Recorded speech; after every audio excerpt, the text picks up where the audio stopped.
Welcome to the INFOWARS Nightly News. I'm your host, Jakari Jackson. It's March 11, 2015, and here's a look at our top stories. Tonight, Montel Williams says that Alex Jones inspires people to blow things up. Meanwhile, the movie Hits by David Cross features a racist protagonist who is brainwashed by Alex Jones. I heard that on Alex Jones, so it's true. And the Council on Foreign Relations wants you to support Al-Qaeda to defeat ISIS. That's right. Coming up next on the INFOWARS Nightly News.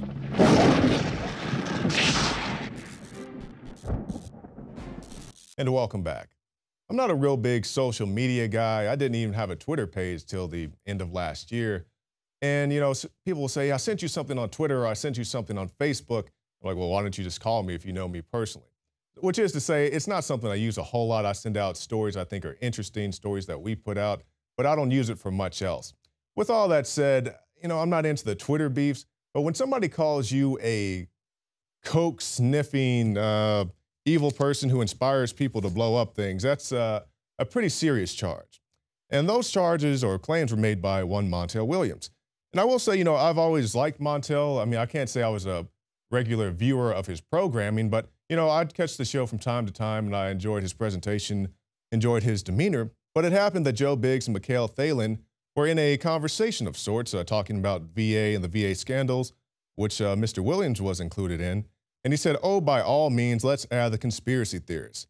And then went on to talk about Alex Jones lying about school shootings.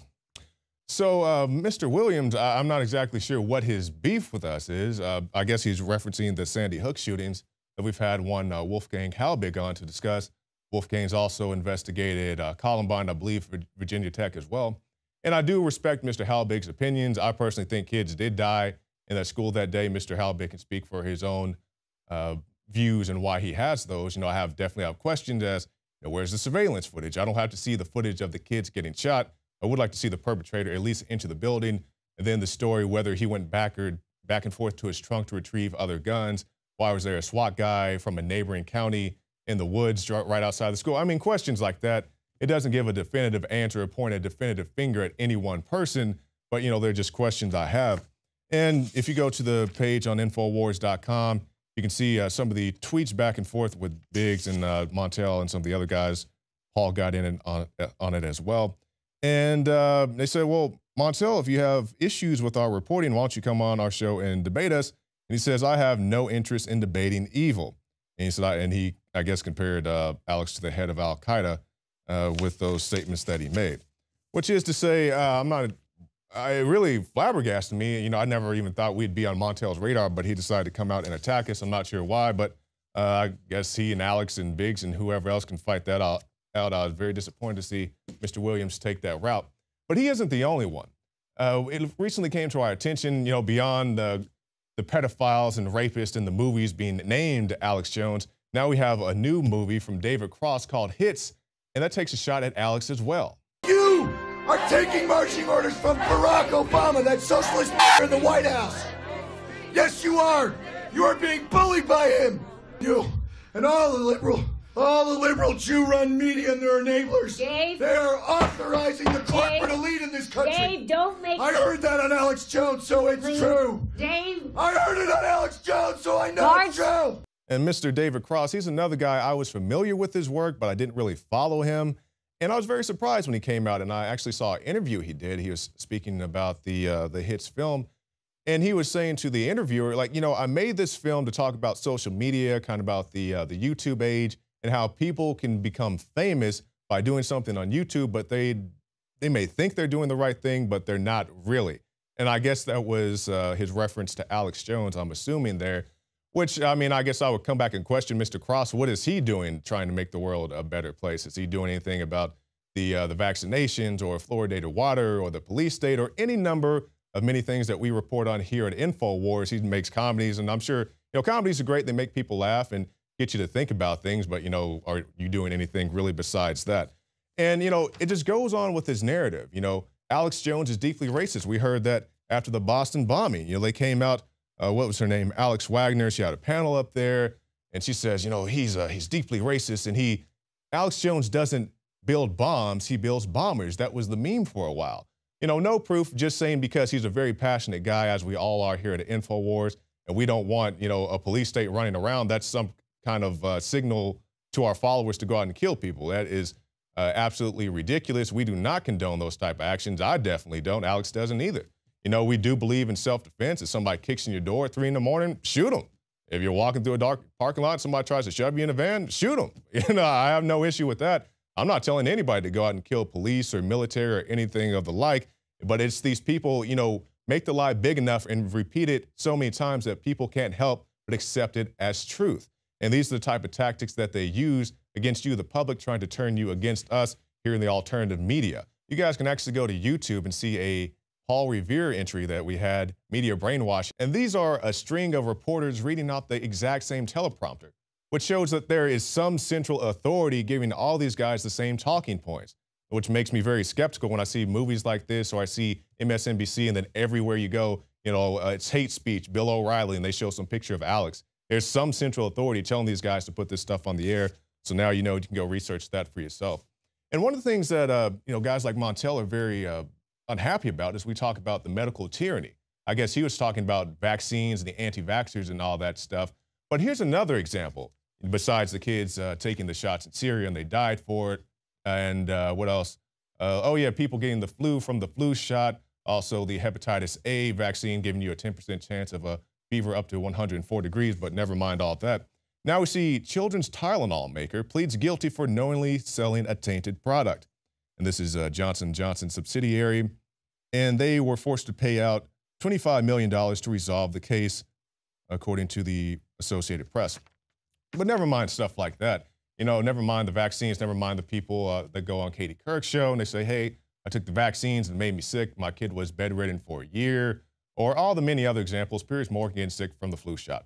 All this stuff, just basic stuff. And that doesn't make you an anti-vaxxer. That makes you an informed parent, an informed individual. So next time the flu shots come up, you say, hey, you know, it says on this insert, my kid could get side effects including but not limited to diarrhea, nausea, and vomiting. This sounds just as bad, if not as worse, not worse than the flu itself.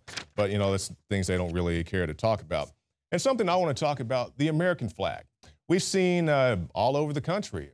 You go out to California, they tell the kids you can't wear an American flag shirt to school in the United States of America, and now they're telling a sheriff that he cannot hang an American flag in a courthouse. I just can't believe that they don't want to display the American flag in a courthouse. I mean, that's the most asinine thing I've ever heard in my life. This American flag is what Sheriff Bill Watson is upset about. He says his agency got it as a gift from members of the Portsmouth Fire Department a few weeks ago. It's made of old fire hoses and states below it a tribute to public safety. They won't let us have our flag saluting public safety. I mean, to me, that's a slap in the face. And I haven't done much world traveling, but I just can't imagine this happening anyplace else on the globe. You go to a different country and then you cannot see the country's flag in that country. And I hope that sheriff does hang up that big American flag in his window or someplace else where it's highly visible. It's not political, it's not religious, it's the nation's flag. That'd be like me coming from Oklahoma and being offended by the Texas flag. Well, get the hell out of Texas if that's the way you look at it. And we'll move on to this news that we've been reporting on for years, but now you can believe it because it's in the mainstream media.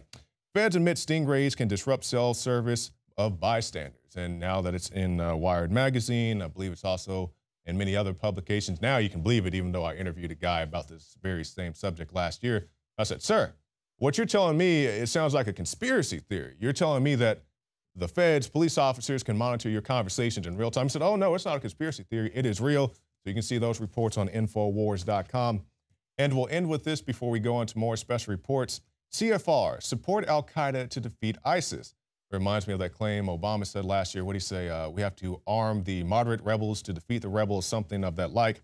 And an article entitled, Accepting Al-Qaeda. Oh, my gosh. And this is real. This is a real article. The enemy of the United States is enemy. He wrote, okay. I mean, accepting Al-Qaeda. Oh, my God. Okay. All right. Oh, my gosh. All right. Foreign Affairs writer Barack Mendelsohn argues that the United States must reconsider its current policies toward the terrorist organization. The instability of the Middle East following the Arab revolutions and the meteoric rise of the Islamic State ISIS require Washington to rethink its policy towards al-Qaeda. Wow. So, and it says destabilizing al-Qaeda at this time may in fact work against U.S. efforts to defeat ISIS. So, you know, I know it's sometimes difficult even for me to track this. So let me give you an American example. Let's say you have the Crips and the Bloods are the big gangs in your town, right? So then the sheriff's departments, i.e. the Obama administration, says, hey, the Bloods are every place. They're killing people. You know, they're selling drugs. They got the prostitution. They got it all unlocked. So we're going to go give guns to the Crips so the Crips can kill the Bloods. And then, you know, lo and behold, the Crips rise to power and take over. Now you have the group that you just funded and gave weapons to running the streets, and now your officers still have to contend with the Crips. You say, hey, why don't you come on by the police station this weekend and drop off all those firearms? And say, no, we're going to keep these guns in the control. That's pretty much what's happening over there in the Middle East. We continue to fund our own opposition. You guys know this. We talk about it every single week. And the people in our armed forces know this. They, you know, okay, maybe it isn't. I mean, I don't know. I'm not over there fighting these people. But I know that we're arming al-Qaeda that splintered off into ISIS, and now we heard the reports last week. There's even more splintering going on and more different subgroups and sects and all these other things going on.